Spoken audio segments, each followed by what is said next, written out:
The first ship appeared without warning. It tore through space near Jupiter, leaving behind a trail of twisted light that made the darkness shimmer like water. Then came another, and another.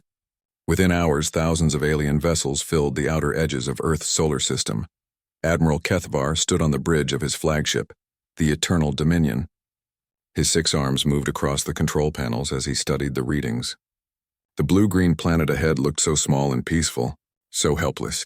He had done this 17 times before, conquered 17 different worlds for the Zalari Empire. This 18th conquest would be the easiest yet. "Report," he commanded. His voice echoed through the massive bridge where hundreds of Zalari officers worked at their stations.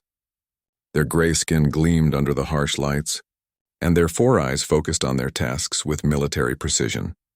"The target world shows primitive technology." "Admiral," reported his second-in-command, Commander Vextall, "we detect basic satellite networks and crude space stations. No deep space fleets, no orbital defenses. Their most advanced vessels appear to be simple cargo haulers and research ships." Kethvar's mandibles clicked together in satisfaction. The humans had barely left their home planet. Their technology was centuries behind the Zalari Empire. This would be over quickly. "What about their military response?" he asked. "Minimal, sir. We intercepted communications showing panic among their governments. They seem to be trying to contact us, but we also detect military units mobilizing on their planet's surface, primitive aircraft and ground-based weapons. Nothing that could threaten our fleet." The Admiral moved to the massive viewing screen that showed Earth in the distance. Such a beautiful world. It would make a fine addition to the Empire. The humans living there would serve well as workers in the Empire's factories and mines. Those who resisted would be eliminated quickly and efficiently. Behind him, thousands of Zalari warships spread across space in perfect formation. Each ship was a masterpiece of advanced engineering. Their weapons could destroy entire cities with single shots. Their shields could deflect anything these primitive humans might try to use against them. Their faster-than-light drives had brought them across the galaxy in mere weeks. "Admiral, we're receiving more transmissions from the human world," reported the communications officer. "They're trying multiple languages and frequencies. Mathematical sequences, even basic pictographs. Ignore them," Kethvar ordered. "There's nothing they can say that would change their fate. Begin the advance. All ships move to attack formation. We'll approach their moon first, then orbit their planet until they surrender." The massive fleet began to move. Each ship was the size of a small city, bristling with weapons and filled with thousands of Zalari warriors. They had crushed resistance on 17 worlds. They had faced desperate last stands, clever tricks, and advanced defenses. Nothing had stopped them. As the fleet moved deeper into the solar system, Kethvar reviewed the intelligence reports on humanity. They were a young species, having only achieved spaceflight a few hundred years ago. They had spread to a few nearby planets and moons, but their colonies were small and poorly defended. Their technology was basic: chemical rockets, primitive nuclear power, simple computers. "Sir, we're passing through their asteroid belt now," reported the navigation officer. "Sensors show mining operations on several large asteroids. Automated equipment, mostly. A few small stations. Any threats?" "None detected, Admiral. Just mining robots and ore processing facilities. Some appear to be abandoned." Kethvar nodded. "Typical for a primitive species. They started projects they couldn't finish, built things they couldn't maintain. The Zalari Empire, by contrast, had maintained perfect efficiency for over 2,000 years. On Earth, the panic was spreading. Major cities were being evacuated. Military forces were gathering. But what could they do against a space fleet? The humans had a few armed spacecraft, but they were designed for patrol duty and asteroid mining protection. Nothing that could challenge real warships. "Admiral, we're detecting increased activity on the human world," reported the sensor officer. "Radio traffic has increased dramatically. We're seeing what appears to be military mobilization." "Of course they are," Kethvar said. "They know death is coming. Let them gather their primitive weapons. Let them make their desperate plans. It will make no difference." The fleet continued its advance. Mars passed by to their left, a red ball with a few small human settlements. The humans there had gone silent. Smart of them. Perhaps they would surrender without resistance. "Sir, we're approaching the human moon," announced the navigation officer. "Shall we begin bombardment of their homeworld?" Kethvar considered this. The Empire's usual strategy was swift and overwhelming force. Destroy the enemy's ability to resist, then land troops to secure the planet. But sometimes it was more efficient to simply threaten destruction until they surrendered. "Open a channel to the human world," he ordered, all frequencies. "Channel open, Admiral." Kethavar's image would now be appearing on every human communication device capable of receiving it. He had done this speech 17 times before. The words came easily. "Humans of Earth, I am Admiral Kethavar of the Zalari Empire. Your world is now surrounded by our fleet. You have no hope of resistance. Surrender immediately and your lives will be spared. You will serve the Empire as workers and subjects. Resist and your species will be eliminated completely. You have one of your hours to respond." He cut the transmission and settled back to wait. Usually, primitive species needed time to argue among themselves before accepting the inevitable. The humans would be no different, but as the hour passed, something felt wrong. The human radio chatter had not decreased. Instead, it seemed to be increasing. Military communications were flowing between Earth and its colonies. Ships were moving, but not away from the fleet. They seemed to be moving toward specific positions. "Admiral," said Commander Vextal quietly, "something is not right. The humans are not behaving as expected." "Explain." "They're not panicking anymore.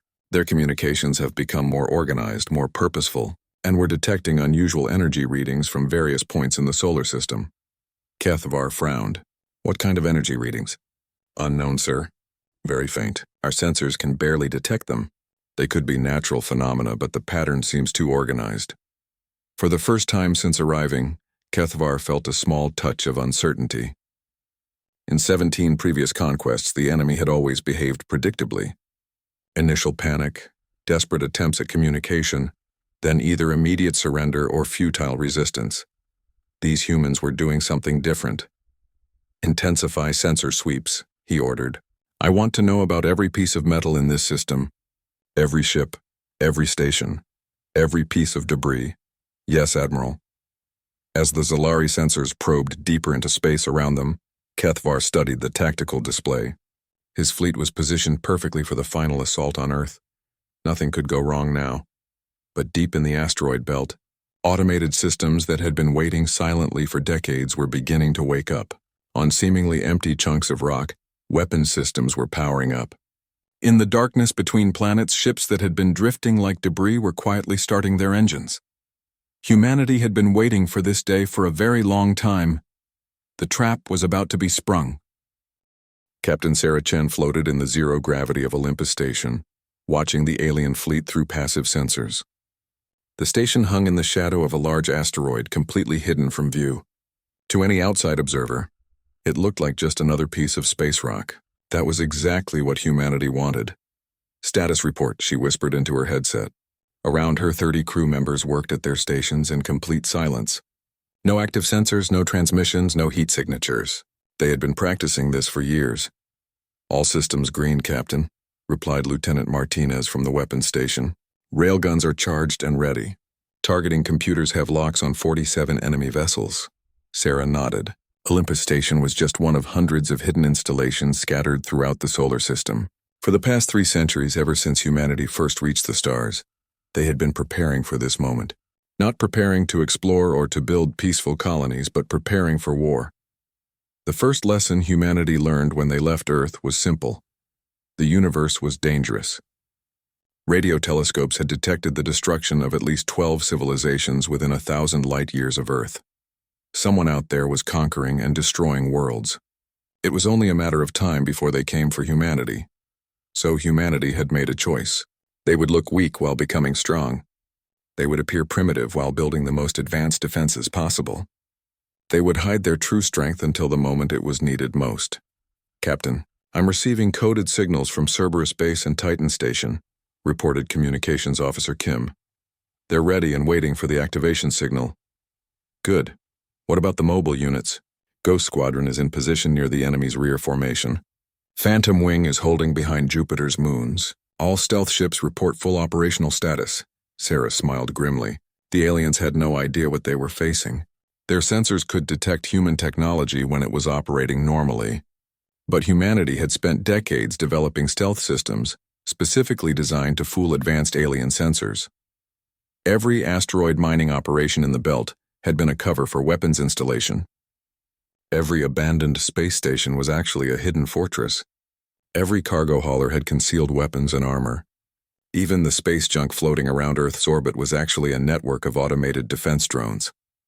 "Ma'am, receiving priority transmission from Earth Defense Command," Kim reported. "Admiral Rodriguez wants to speak with you directly." Sarah accepted the connection. The face of Admiral Carlos Rodriguez appeared on her screen. He looked tired but determined. As the head of Earth's secret defense network, he had spent his entire career preparing for this day. "Sarah, you're our farthest forward position," he said quietly. "What do you see?" "Approximately 4,000 enemy vessels, Admiral. They're arranged in a standard invasion formation. Exactly like the intelligence reports predicted. They're approaching Earth's moon now. Any sign they've detected our preparations?" "Negative, sir. They're scanning, but our stealth systems are holding. They have no idea we're here."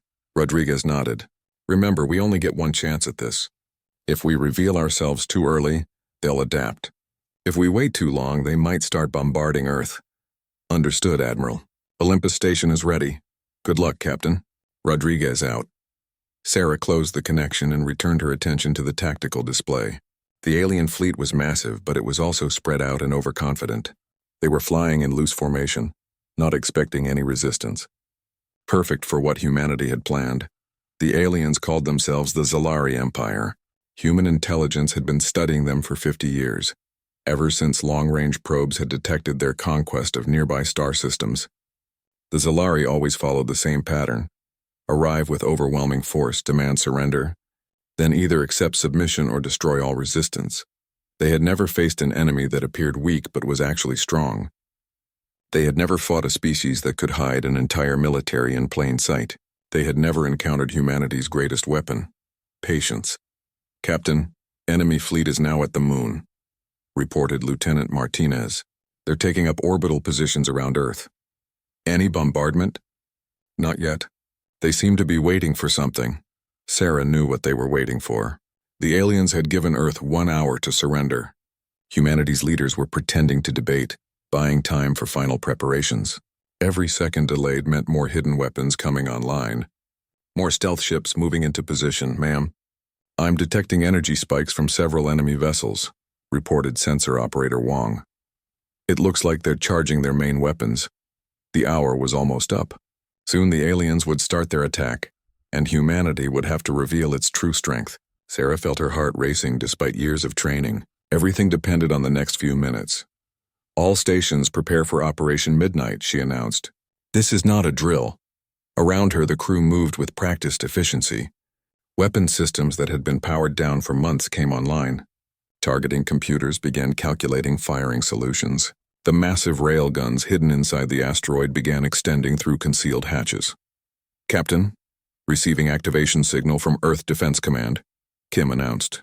"Operation Midnight is authorized." "Repeat, Operation Midnight is authorized." "Acknowledged," Sarah replied. She switched to the fleet-wide communication channel. "All hidden units, this is Olympus Actual. Operation Midnight is now active.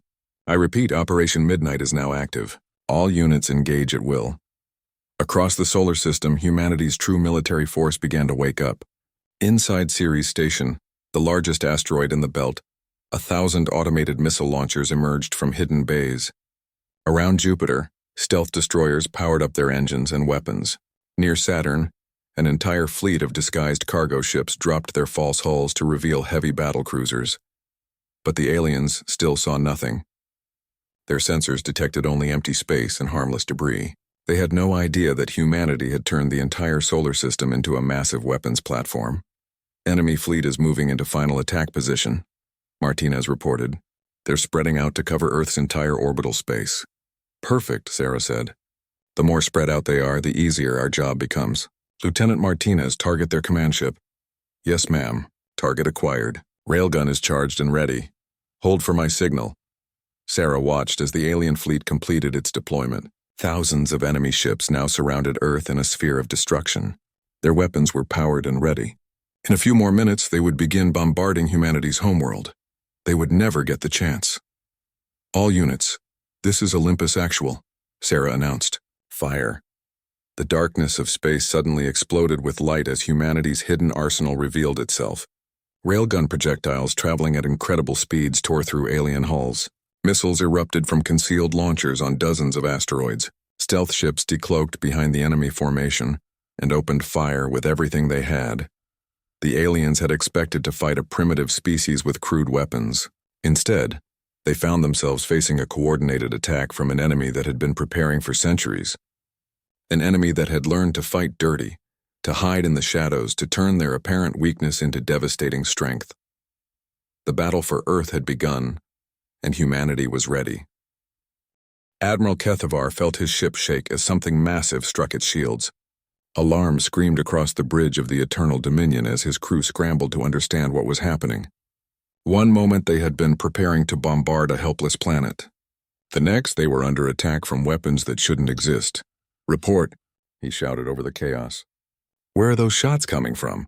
"Unknown, Admiral." His sensor officer replied, panic clear in his voice. "I'm detecting weapons fire from multiple directions, but I can't identify the sources." Another impact shook the ship. This time Kethavar heard the horrifying sound of metal tearing. Something had punched through their outer hull. "Sir, we're receiving reports from across the fleet," Commander Vextal announced. "Multiple ships are under attack. The Dread Talon has lost shields completely. The Iron Fist is reporting hull breaches." "From what?" Kethavar demanded. "Show me the enemy." The main screen flickered and displayed the tactical situation. Red dots marked his fleet's positions around Earth. But where were the attackers? The screen showed empty space, but his ships were clearly being destroyed by something. Then, as he watched, a section of space near the moon suddenly blazed with light. Ships appeared from nowhere, revealing themselves as they opened fire. Sleek human vessels that had been invisible moments before were now pouring destructive energy into his fleet's flanks. "Stealth technology," he breathed. "Impossible. The humans are too primitive for that level of advancement." But the evidence was right in front of him. Humanity had been hiding an entire fleet in plain sight. Captain Sarah Chen watched from Olympus Station as the first phase of humanity's attack tore into the alien formation. Her railguns had struck 3 enemy ships in the first volley, punching massive holes through their hulls. Around the solar system, similar scenes were playing out as hidden human forces revealed themselves. "Direct hit on Target 7, Lieutenant Martinez reported with satisfaction. "Enemy vessel is breaking apart. Good shooting. Acquire new targets and continue firing." On her tactical display, Sarah could see the larger battle developing. Ghost Squadron had emerged from hiding behind Jupiter's moons and was attacking the alien fleet's rear. Phantom Wing was conducting hit-and-run strikes from multiple directions. The hidden weapons platforms throughout the asteroid belt were creating a devastating crossfire, but this was only the beginning. Humanity's real advantage wasn't their hidden ships or secret weapons. It was their complete knowledge of how the Zalari Empire fought.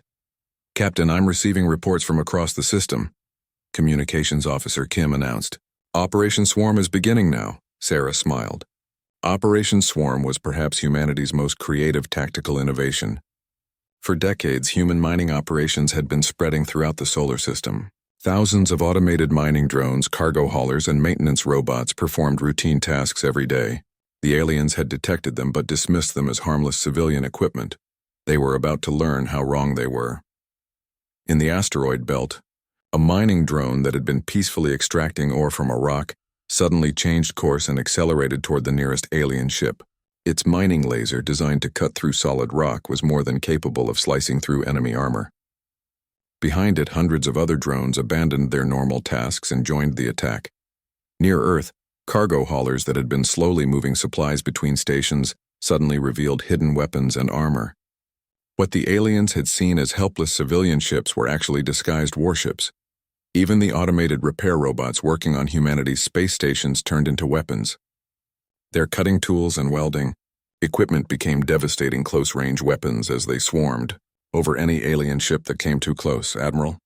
Kethavar watched in horror as his fleet was attacked by what seemed like the entire solar system. Every piece of human technology, from the smallest drone to the largest space station, had become part of a coordinated military force. "How many ships do they have?" he demanded. "We can't tell, sir," his sensor officer replied desperately. "They're using stealth technology we've never seen before. Ships keep appearing and disappearing, and they've weaponized their entire civilian infrastructure."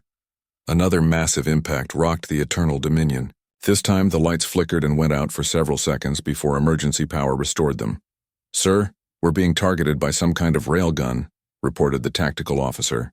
"Massive projectile weapons firing from the asteroid belt. The projectiles are moving too fast for our point defenses to intercept." Kethvar moved to the damage control station. The display showed multiple hull breaches across his flagship. His supposedly invincible ship was being torn apart by primitive human weapons. "All ships execute defensive pattern Delta," he ordered. "Close formation, overlapping shields. We need to regroup and assess the situation." But as his fleet tried to pull together, the human attacks intensified. The enemy seemed to know exactly how Zalari tactics worked. Every time his ships moved to a defensive position, human forces were already waiting there. Every time he tried to focus his firepower, the humans scattered and attacked from a different direction. Captain Chen watched the aliens try to regroup and shook her head. "They're following their standard defensive protocols exactly," she told her crew. "Just like our intelligence predicted. Humanity had studied every Zalari conquest for 50 years. They knew how the aliens thought, how they fought, how they reacted under pressure. The entire human defense plan was built around exploiting Zalari predictability." "Ma'am, enemy ships are trying to form a defensive sphere," Martinez reported. "Should we press the attack?" "Negative. Let them bunch up. Then we activate Phase 2. Phase 2 was even more devastating than the initial surprise attack. As the alien ships pulled into tight formation, human forces seemed to back off.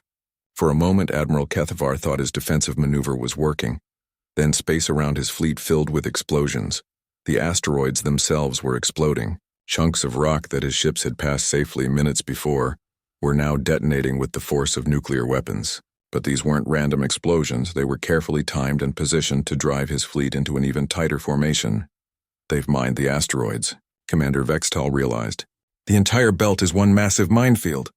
"Impossible," Kethvar said. But even as he spoke, he knew it was true. The humans had spent centuries preparing for this battle.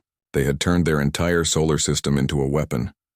His fleet was now trapped in a narrow corridor of space, surrounded by exploding asteroids and under constant attack from enemies they couldn't see. Ships that tried to break out of formation were immediately swarmed by human drones and destroyed. Ships that stayed in formation were picked off by long-range railgun fire. "Admiral, we're receiving surrender demands from the humans," his communications officer reported. "Surrender demands? From them?" "Yes, sir. They're giving us 1 hour to withdraw from their system or face complete destruction." Kethvar looked at his tactical display. In just 30 minutes, he had lost over a third of his fleet. The humans had revealed themselves to be far more advanced and prepared than anyone had imagined. They fought with a combination of advanced technology and ruthless creativity that the Empire had never encountered. For the first time in his military career, Admiral Kethvar was facing the possibility of defeat. The humans had turned what should have been an easy conquest into a desperate battle for survival, and the battle was far from over. The battle had been raging for 6 hours, and Admiral Kethvar was beginning to understand why the Zalari Empire had never encountered anything like humanity before. Every other species they had conquered fought the way the Empire expected them to fight, with honor, with predictable tactics, with conventional weapons used in conventional ways. Humans fought like nothing he had ever seen. "Sir, we've lost another squadron near the gas giant," reported Commander Vextal, his voice strained. "The enemy used the planet's gravity well to slingshot a barrage of kinetic projectiles at impossible speeds. Our ships couldn't maneuver in time." Kethvar studied the tactical display with growing frustration.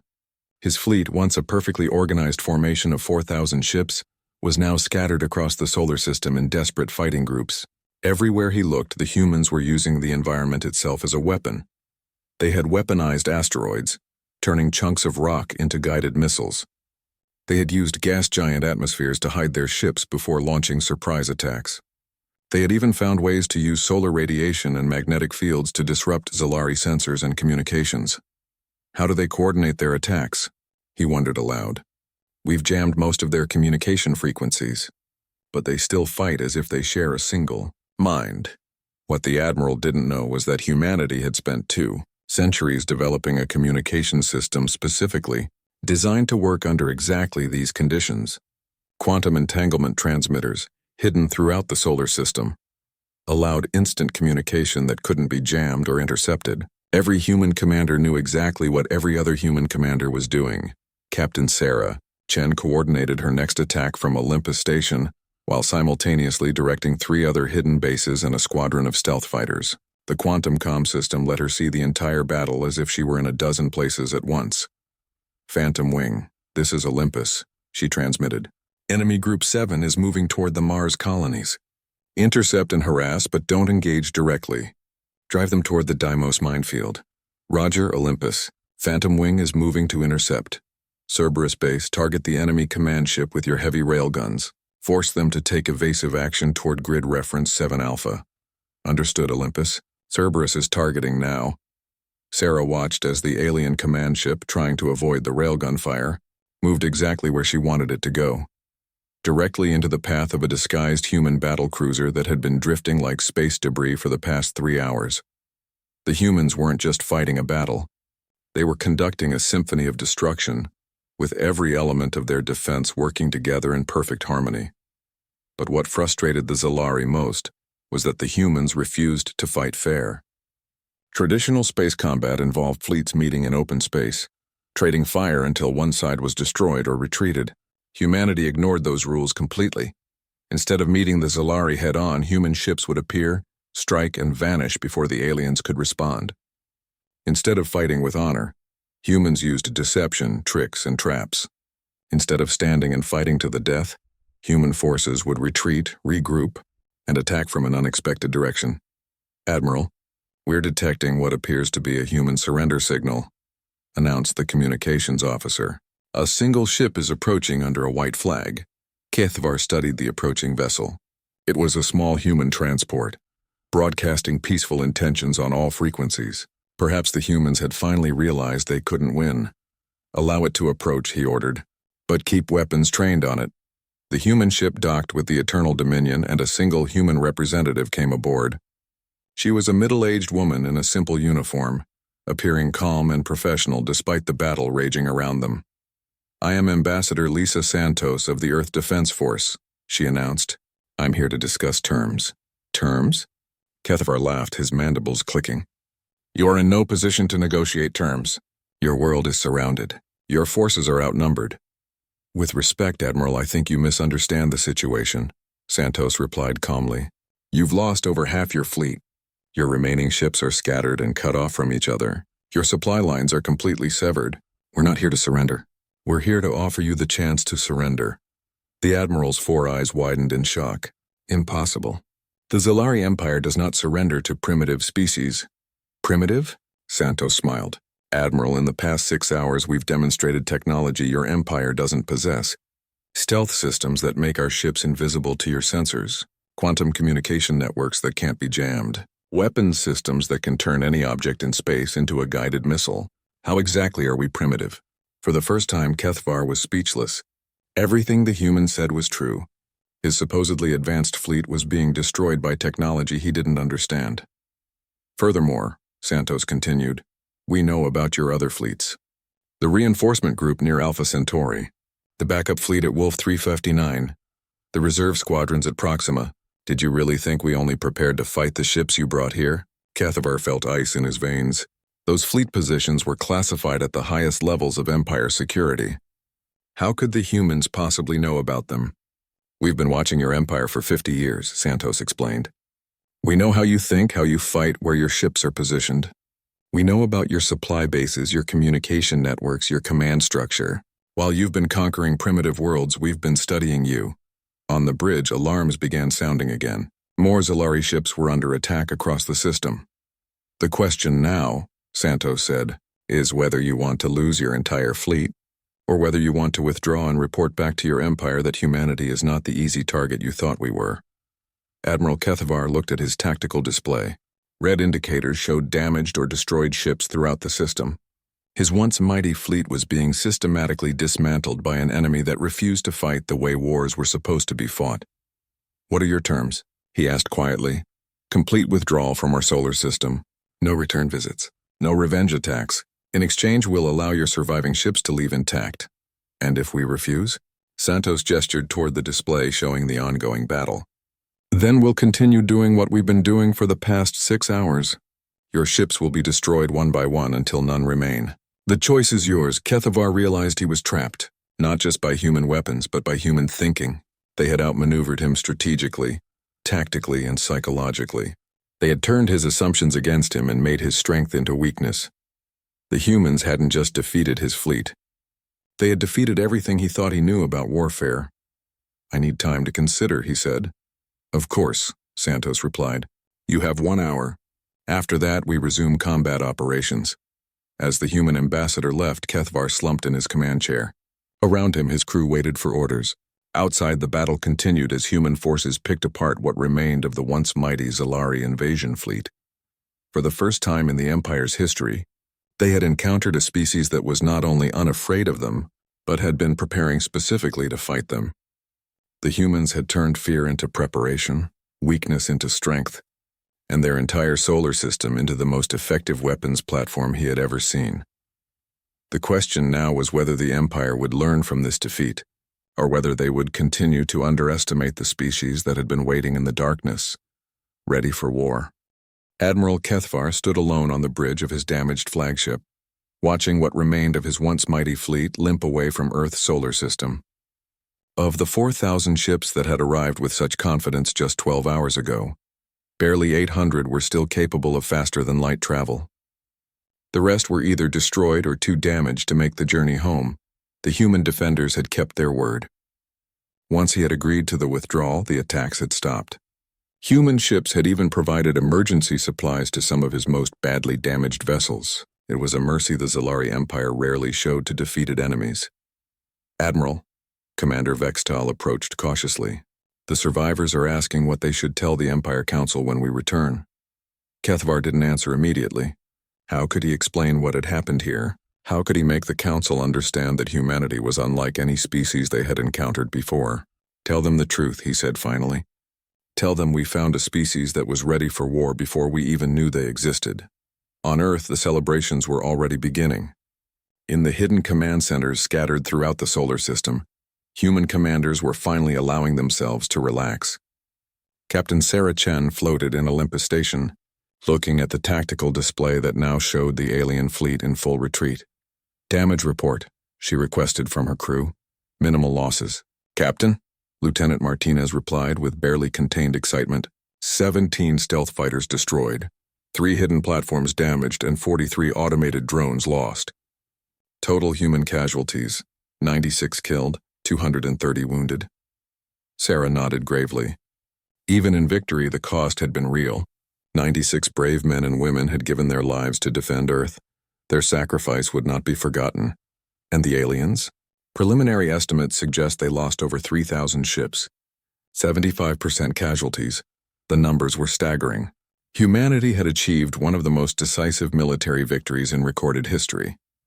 And they had done it by refusing to fight the way their enemies expected. Admiral Rodriguez's face appeared on the communication screen. The head of Earth Defense Command looked exhausted but satisfied. "Well done, Captain Chen. Well done to all of you. You've just saved our species." "Thank you, Admiral. But this is just the beginning, isn't it?" Rodriguez nodded seriously. "The secret is out now. The galaxy knows that humanity is not the weak primitive species we appeared to be. That will change everything." He was right. For 3 centuries, humanity had lived in hiding, preparing for the day when the galaxy's predators would come for them. Now that day had passed, but new challenges lay ahead. "What about the Zalari Empire?" Sarah asked. "Will they be back?" "Unknown. Our intelligence suggests they've never suffered a defeat like this before. It may take them years to rebuild their fleet, and they'll have to completely rethink their military doctrine. But yes, they may return eventually." Sarah looked out at the stars through Olympus Station's viewing port. Somewhere out there, other alien civilizations were probably learning about humanity's victory. Some would see it as an opportunity to make peaceful contact. Others might view it as a threat to be eliminated. "Admiral, what are our orders now?" "Maintain defensive positions for the next 72 hours. After that, we begin Phase 2 of the long plan." The long plan. Sarah had heard rumors about it, but had never been briefed on the details. Apparently, humanity's leaders had been thinking beyond just defending Earth. They had been planning for what would happen after they revealed their true strength to the galaxy. "Phase 2, sir?" "We're going public, Captain. No more hiding, no more pretending to be a primitive species. Humanity is taking its place as a major power in the galaxy, whether the other species like it or not. As the communication ended, Sarah reflected on what that meant. For centuries, humans had lived in secret, building their strength in darkness. Now they would step into the light and face whatever consequences came from that choice. Light years away, the remnants of Admiral Kethvar's fleet continued their long journey home. In the medical bays, wounded Zalari warriors tried to understand how they had been so thoroughly defeated by a species they had dismissed as primitive. In the intelligence sections, analysts pored over every scrap of data from the battle, trying to comprehend the scope of human preparation and planning. The Admiral himself spent his time writing reports that he knew the Empire Council would find difficult to believe. How could he explain that the humans had been preparing for this battle for longer than some Zalari colonies had existed? How could he describe an enemy that had turned their entire star system into a weapon while maintaining the appearance of peaceful miners and explorers? "Admiral," Vextal interrupted his thoughts. "We're receiving a priority transmission from the Empire. The Council demands an immediate explanation for our defeat." Kethvar activated the communication system. The faces of the 5 Empire Council members appeared on his screen, their expressions ranging from disbelief to anger. "Admiral Kethvar," spoke Council Prime Zexthan, his voice cold with fury. "Explain how you managed to lose 3/4 of our most powerful fleet to a primitive species that barely left their home planet." "Honored counselors," Kethvar began carefully, "humanity is not primitive. They are perhaps the most advanced military force we have ever encountered. They have technology that exceeds our own in several key areas." "Impossible," snapped Counselor Velmar. "Our intelligence clearly showed them to be a young species with crude technology." "Our intelligence was wrong, Counselor. Or rather, the humans deceived us. They have been preparing for our arrival for centuries. They knew we were coming. They knew how we would attack, and they were ready." The council members exchanged glances. This was not what they wanted to hear. "Are you suggesting," Council Prime Zexthan said slowly, "that this human species represents a threat to the Empire?" Kethvar considered his words carefully. The wrong answer could result in his execution for cowardice. The right answer might save countless Zalari lives. "Honored counselors, I am suggesting that humanity has revealed itself to be a major galactic power. Any future conflict with them must be approached with extreme caution and significantly greater force. They are not a species to be underestimated." The transmission ended abruptly, leaving Kethvar to wonder what the council would decide. Would they accept the reality of humanity's strength? Or would they send even larger fleets to Earth in an attempt to salvage their pride? Back on Earth, similar conversations were taking place in government buildings around the world. Human leaders who had spent their entire careers managing humanity's greatest secret were now planning how to reveal that secret to their own people. Within hours, every major news network on Earth would be broadcasting the same incredible story. Humanity had been secretly preparing for alien invasion for 3 centuries, and they had just won the greatest military victory in human history. The age of hiding was over. Humanity had stepped out of the shadows and announced to the galaxy that Earth was not undefended. Any species that threatened humanity would find themselves facing an enemy that had learned to turn the darkness itself into a weapon. The Armada had come to Earth expecting easy prey. Instead, they had discovered that sometimes the most dangerous predators are the ones that wait quietly in the gloom, watching and preparing until the moment comes to strike. Humanity had been waiting for 300 years. The wait was over.